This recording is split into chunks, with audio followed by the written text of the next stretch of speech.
Welcome to the Dr. Digital Podcast. And I have a special guest today, and hopefully he's going to be a friend because we've already talked before and actually been on a podcast. So that sounds pretty exciting.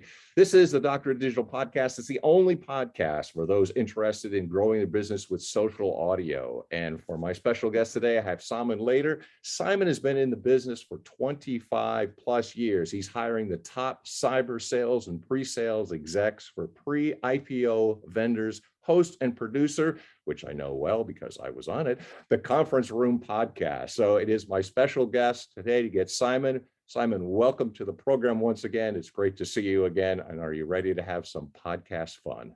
Absolutely, Mick. Thanks so much for having me. You bet. So for those who are not familiar with us, with your background, could you tell me a little bit about your background, especially how did you get started in the field that you did in specifically? Okay, so I had a fairly, I would suggest, normal background in that I went to school, went to high school, went to university, came out of university, and really had no idea what I wanted to do. So I worked in a warehouse. I worked in, I sold double glazing. I sold kitchens. I did various different things. And then found myself working for a company that distributed car security systems. This was in my early 20s. And basically I finished high school 2 years early. So that's why I'd finished university and I was out working in my early 20s. And I went to a meeting with a company that was a manufacturer of a particular product I thought was really cool. Yeah. And okay. Was in the process of signing them up as a partner to the company I was working for when I got fired. And I thought, gosh, okay, that's a little bit of a surprise. And basically, I found out later the reason why I got fired was because unfortunately, I made the mistake of being more successful than anyone else in the team, and the rest of the team got a little bit irritated that this precocious 21-year-old was outselling and outperforming them, and so they basically decided that I didn't fit. Went to the VP, and the VP put a bullet in the back of my head, figuratively. So so I formed my own company. All I did was just call this guy back and said, hey, yeah, I know we've got this distribution agreement. It's not going to be with them, but I'm in the process of forming a company. Can I distribute it for you? I see. Not having a clue about distribution, I mean, a clue about cars, just thinking that this product was really cool.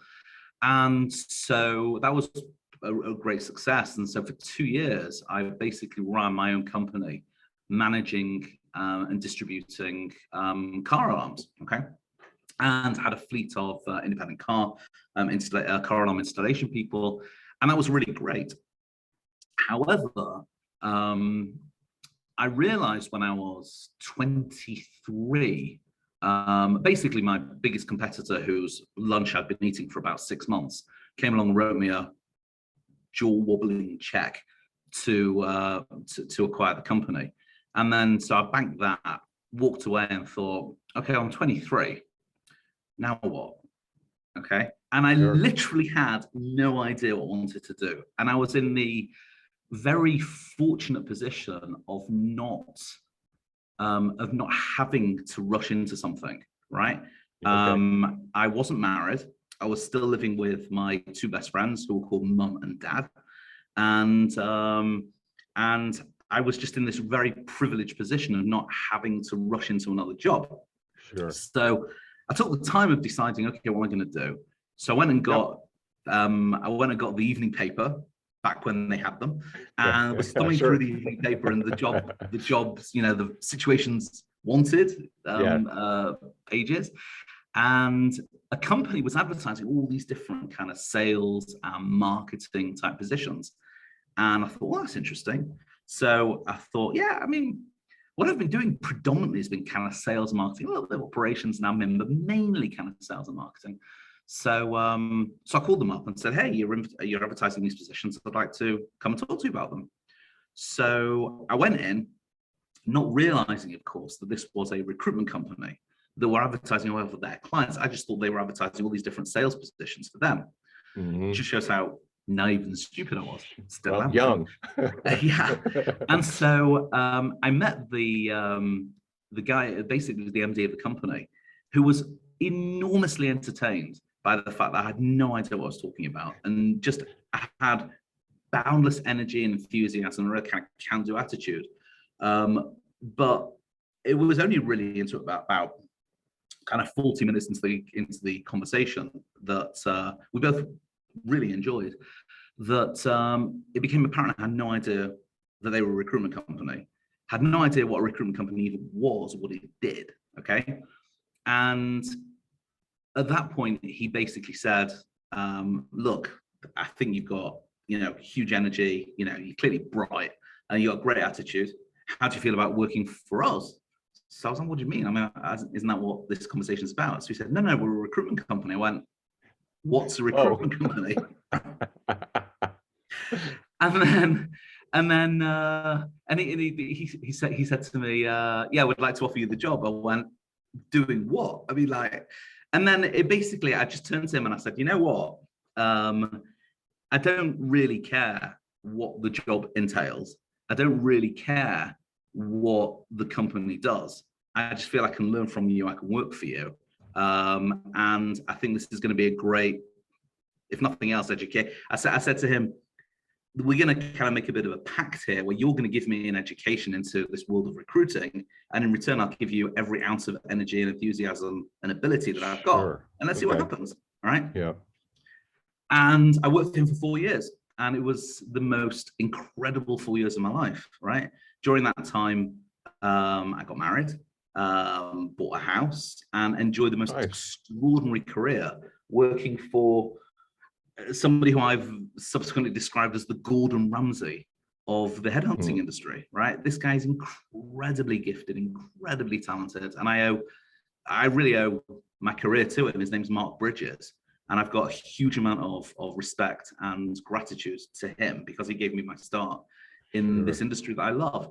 9/11 hit, and the company really was kind of struggling with how to kind of move forward, and I was contacted by a bigger kind of rival company, not really a direct competitor, but because I'd focused on the IT and software industry, and I'd really kind of built up a reputation there.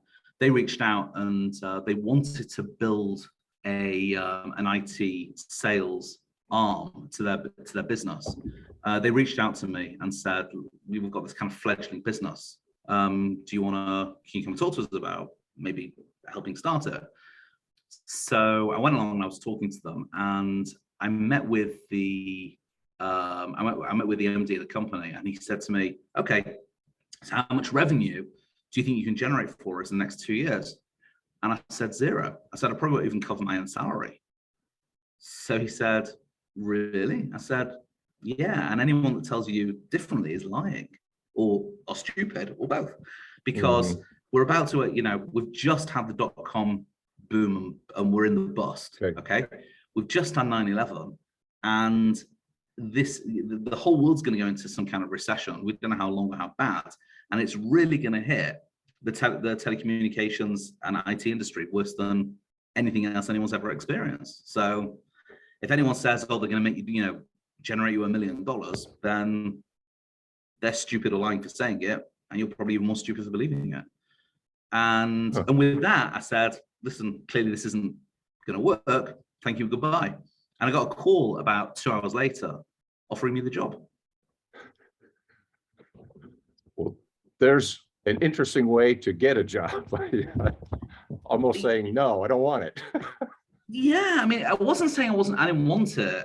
I was basically and this has really been the hallmark of my career, and something that Mark, my first boss, really drilled into me, is that the worst thing any salesperson can do is overpromise, okay? Because it's always going to come back and bite you in the ass, okay? It is, yes. And it is a natural instinct of a salesperson to try and big up their product, and it becomes a natural problem of somebody that's going for an interview who, let's be honest, are selling themselves to try and big up what they can do.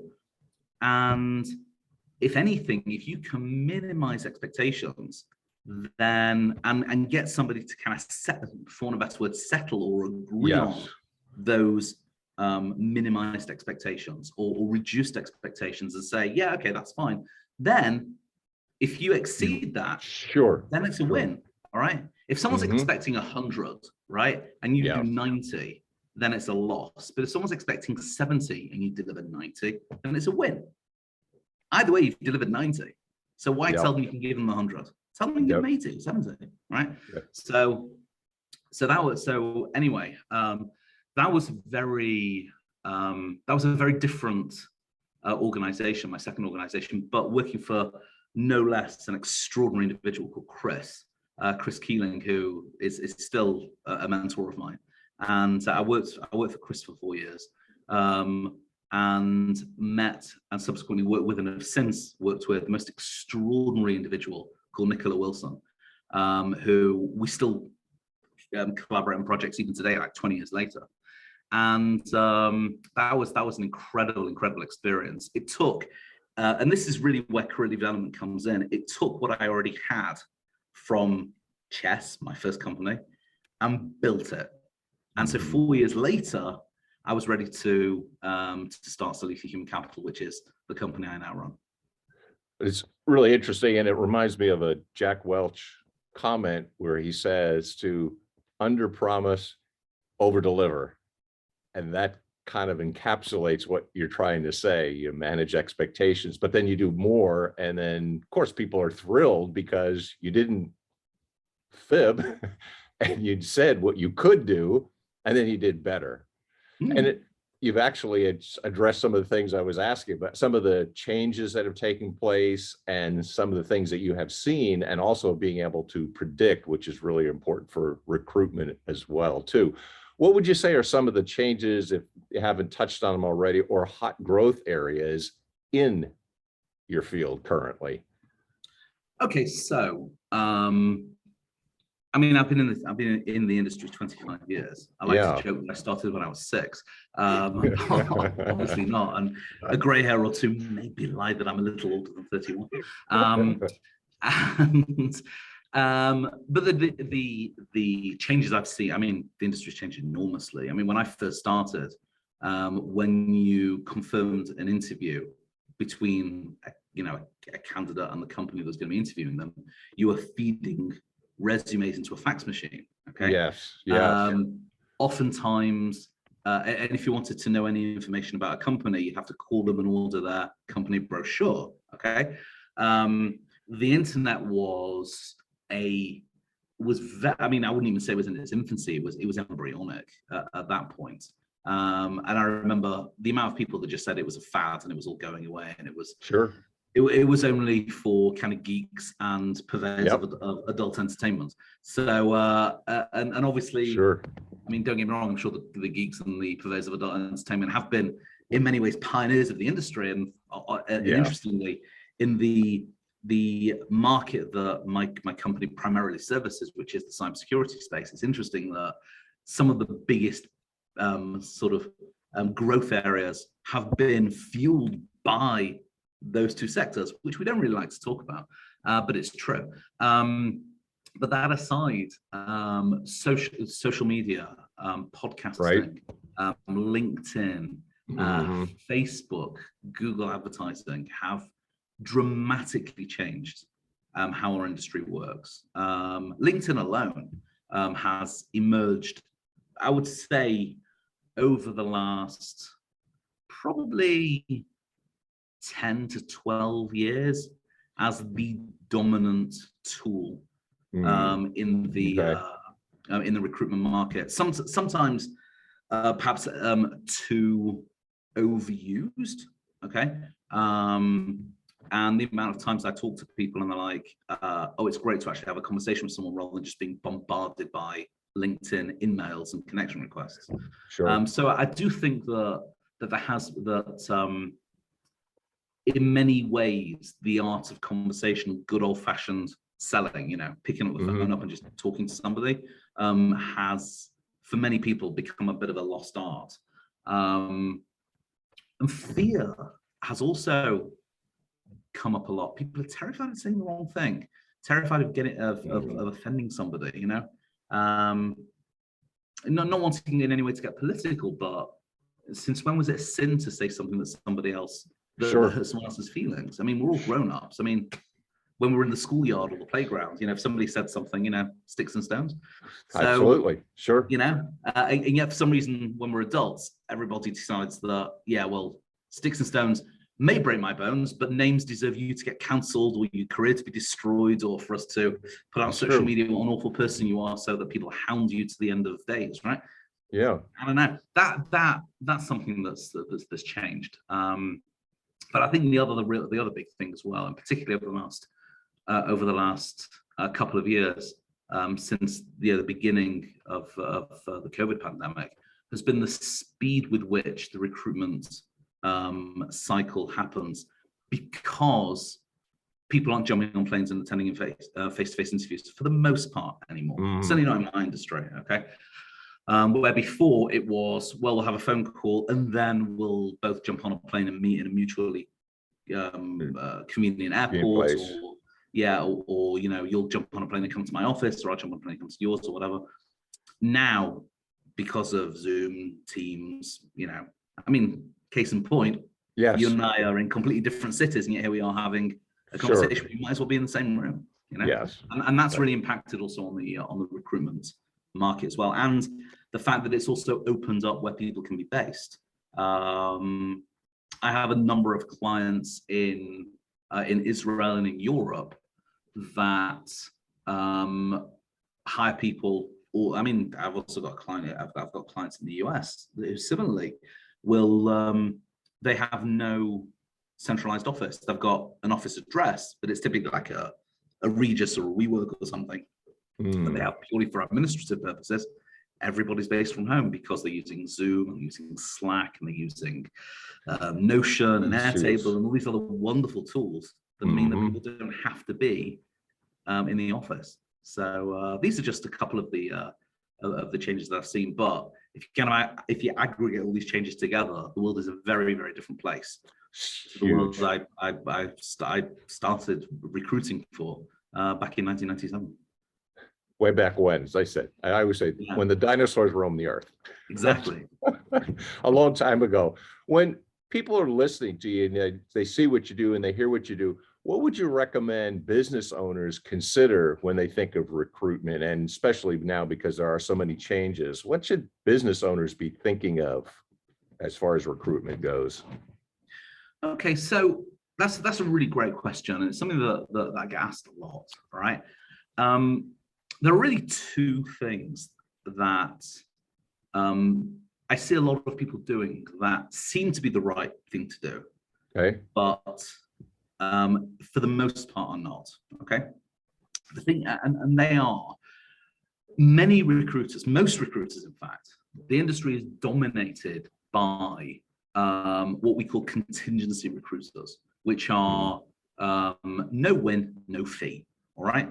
So you don't pay them a fee until they successfully place a candidate with your organization. Gotcha. Sure. Okay. And so a lot of people think, well, that's great. I mean, I can take, say, a few candidates from that guy over there and not pay unless he fills, a few candidates from that guy over there, a few candidates from that guy over there. And then I'll have 12, 13 candidates from all these different places, and I can just pick the one that I want to hire, and then I'll pay that guy for hiring, right? Yeah. And that seems like a great deal. Okay. The problem is that unless you are hiring, forgive me, low-skilled or very easily available people, okay? Maybe you're looking for, you have a warehouse and you're looking for people to like pick off the shelves, okay? Maybe that kind of model might work. But once you're getting into an area where you're looking for more highly trained, more highly skilled people, or you're looking for a rarer skill set, that model really doesn't work. And I'll explain why, okay? Yes, that's what I was going. I was curious, what kind of expertise do you have? That's what I was going to ask you. So yeah, anticipated Right. that. Good. So, okay, I'll give you an example. All right. Okay. In my world, okay, I work in cybersecurity, and I deal with predominantly salespeople, sales engineers, marketing people, consulting, and leadership. Okay. Now, the thing is, if you are a business owner, you want to hire the best people in the industry. Like, why wouldn't you? Okay. Sure. The same way that if you're a sports franchise owner, you want the best guy, best players in that, the best player in that position. Otherwise, you're not going to be able to level up. All right. Yep. Now, the best guys in any position and the best talent in any organization is going to be really well protected and well looked after by the organization. Okay. Yeah. So if you want to go and hire someone like that, you're not going to find them by sticking a job posting on LinkedIn, or sticking an advertisement in the local paper, or sticking a posting on a job board, simply because these guys are not actively looking for jobs. They're just not. Why would they? They're well looked after, well rewarded, well protected by their employer because they're doing such a great job. Okay. Yes. Yep. So in order to go and attract that level of talent, the one thing you need more than anything else is time, because you as a hiring organization need the time to actually go and chip away at this person, to encourage and coax and cajole them to come and talk to you. Okay. And that's not going to happen over one phone call. That's certainly not going to happen over one email or one in-mail or a connection request on LinkedIn. It's going to take several. You've got to nag, mither, cajole, convince them to at least be open to having a conversation with you. And maybe subsequent conversations later, after the thought about it and thought maybe what you can offer is better for them or not, or whatever, they'll actually come and meet with you, they'll talk to you. And then after a few conversations, they will have come to the position of, do you know what you're offering is a step change enough in their career for them to move from where they are very happy and very well looked after and come and do the same thing for you. All right. All that takes time. Okay. Now, imagine you, rather than you doing this yourself, because you may not have either the expertise, the contact network, the know-how, right? You want to get another organization to do it. Okay. So if you go after a contingency recruitment company, okay, the one thing they don't have is time. In particular, if you ask 2 or 3 different companies, okay, the best analogy I can give is if you went to 3 different CPAs and said to them, right, I need my tax return done by whatever day, by, I don't know, the end of next week, and I'll pay the first company that completes it.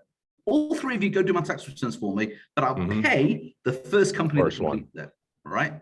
Yep. Now, it doesn't become a competition in quality. It becomes a race, and a race to the bottom of the pile. Yeah. All right.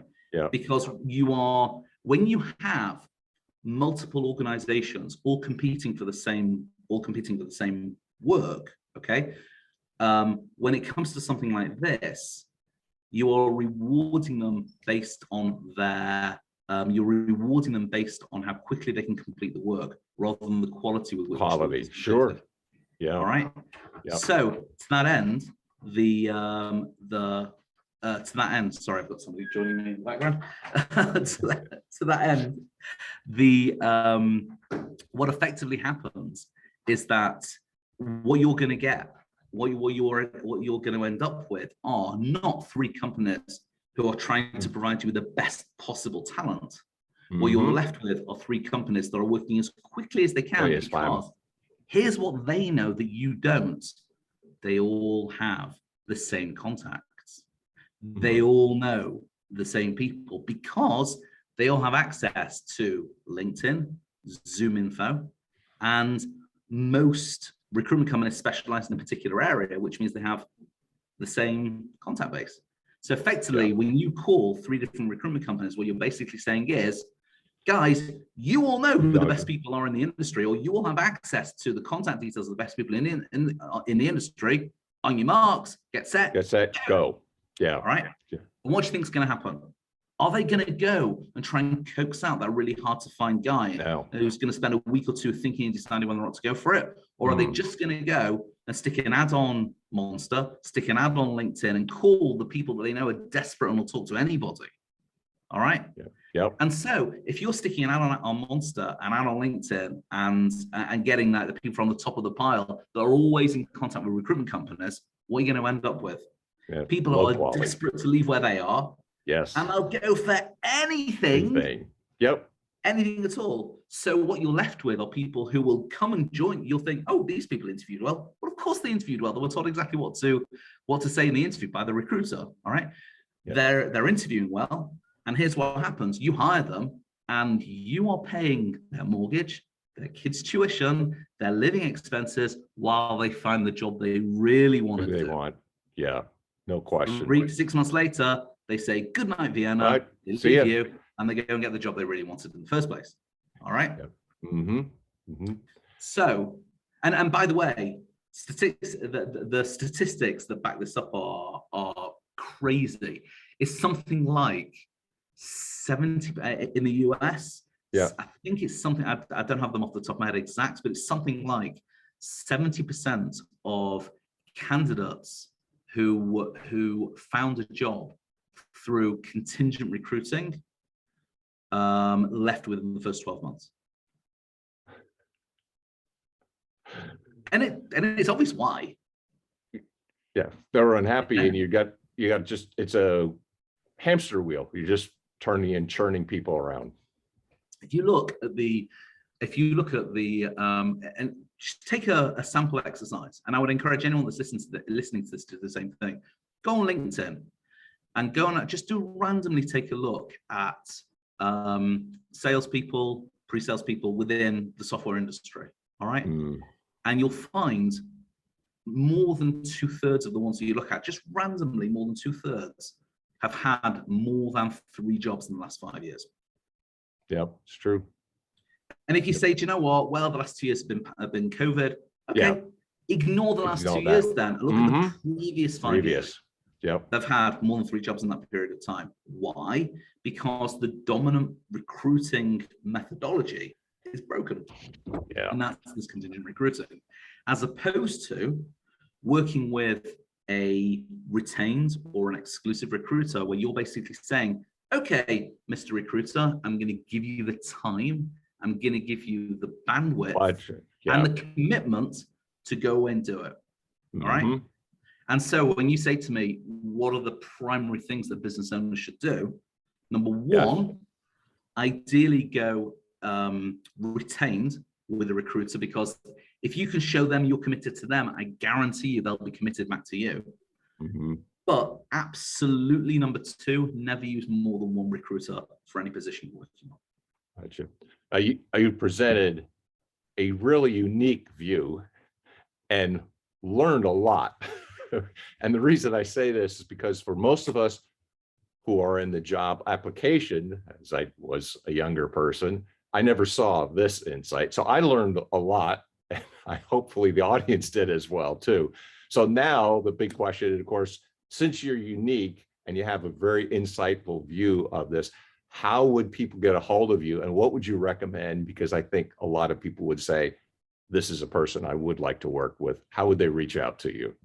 Okay, so the best way to do it is we are launching, or depending on when this goes out and people listen to this, we have launched a Facebook group that's going to be packed full of extremely useful resources, and they're all going to be free. Okay, so if you want to, the best way to reach out or to at least enter our world and think, hey, can I work with this guy? Do I like the cut of this guy's jib? The best way to do it is to join our Facebook group.